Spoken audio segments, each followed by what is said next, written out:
All right, so new hub or new wheel bearing, old wheel bearing. This is from Worldpack. It says don't use impact. Brand is called Precision, 3-year warranty. Part number is 512280. Going into a '08 Sienna LE, non 4-wheel drive. And then this is what the old one from Toyota looks like. Has an ABS connector here.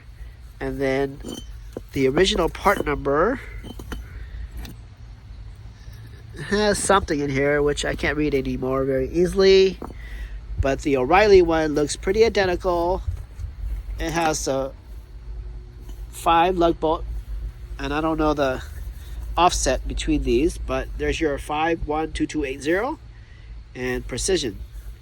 And then put it in there, and then I'm going to put some Loctite in there, and then I'm going to tighten it up.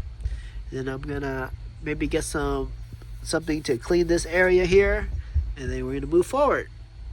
And then when I'm ready to put this back, this rotor needs to have a little snug feeling, so I'm going to put a screwdriver here and I'm going to tighten this. Yes, baby. Actually, that's Daddy's. I'll drink that one. Can you give?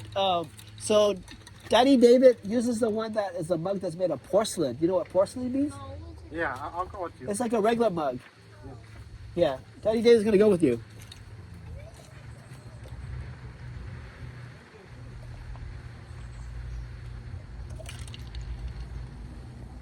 All right. And so new one's going to come in, some Loctite, and then torque it down.